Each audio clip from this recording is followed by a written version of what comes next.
collab. Oh, I love this song. Collab. This is fella. This is Nerds on Ice. Backwards, ready? On Ice. Can that be our musical, guys?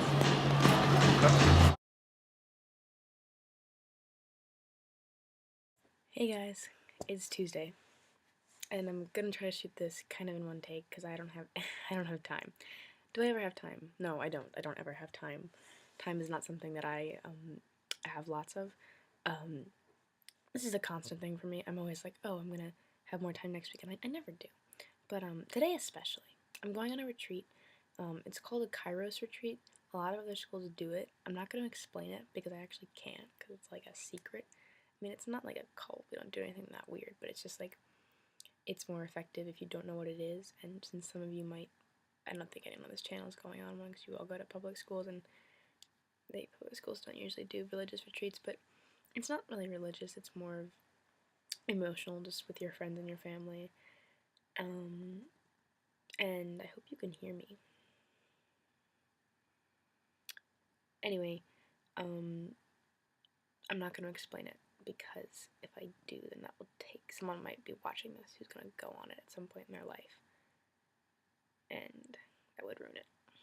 Okay, so top 5 things of 2011. I said 2012 in our thread thing. No, I mean, I could, top 5 things of 2012.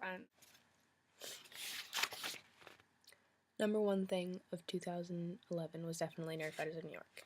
And the group kind of took shape this year. We had a gathering in March, which was a pretty big gathering, and kind of I met a lot of people there. And then apparently there were gatherings in the summer that I wasn't in this country for. And then there was a Maureen Johnson gathering, which Stella and I organized. Just want to take credit for that. And then it just kind of kept rolled. We hung out on Halloween, a lot of us. That was really fun. And I've made really great friends, like the best friends I've ever had.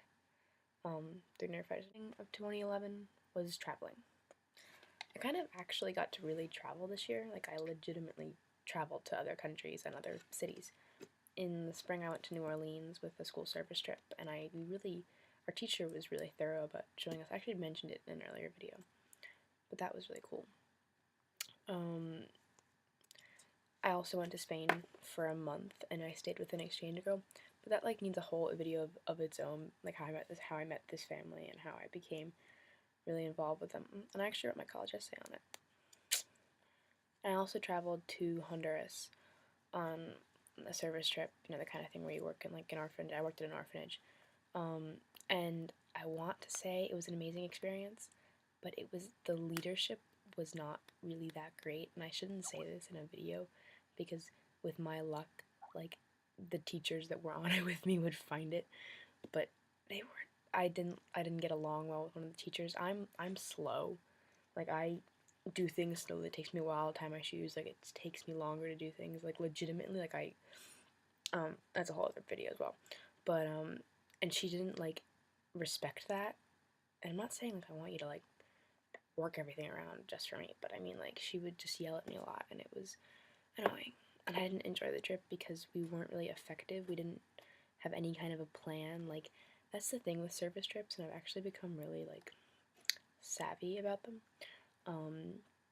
I kind of, not to sound like I know how to run a service trip, because I've been on 2, but I've been on 2 week-long service trips, and one of them was organized unbelievably well, but even that, yet we still had downtime in New Orleans. We had time to do whatever we wanted. And then one of them had no organization, and it was a mess. So, I mean, I just think that the organization and the leadership and reflections make a huge difference, and this is becoming not about anything. This is becoming Charlotte talks about what she thinks about things. Welcome to my life. That's basically how everything works. The top 3 thing is definitely Spain, because I don't just mean the traveling aspect of it. I mean the people that I met and the friendships I had and the connection I have to the family I stayed with. It's kind of like a whole other video, but where did my... It requires a video in and of itself, but it was a pretty cool experience. Finishing normal high school. I'm still in high school, obviously. I'm still a senior, but I no longer have to write college apps. I no longer have to do regular work. I still have a ton of work to do, but I finished sort of the part that counted for colleges and that counted in general. Not that to say what I'm doing now doesn't matter, but it's just that part that's really very pressured and all. I have finished that, and that is a good thing. Tumblr actually should probably be higher on that list, even though it's not a list ranked in any kind of order. But Tumblr was extremely important to me this year, and for me in finding friends and finding, you know, people to talk to Doctor Who about, and I wouldn't be here in this collab channel if I hadn't ended up on Tumblr. So, bye guys. Next week I'll finally be back in normal school and normal time, and I won't have retreats and things getting in the way. I'll just have life, you know, normal things getting in the way, not big things. Okay. Bye.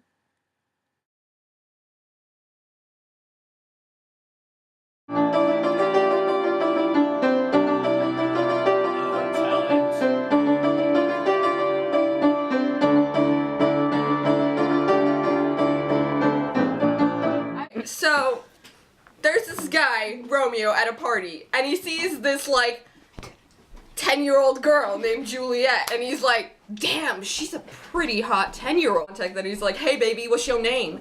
And she's like, I'm a Capulet. Hi. This is me thinking things through and being mature and thought. I would walk 500 miles just to be the man. Down that shore door.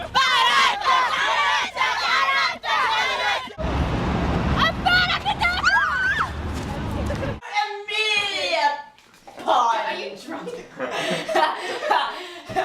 Not quite, Jin. Look at me!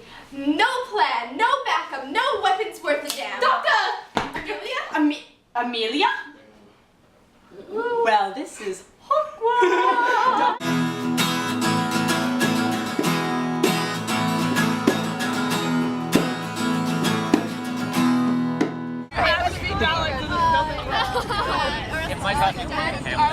I'm in the middle. I would like that to watch the entire. Wait, where was I sitting? Oh, you're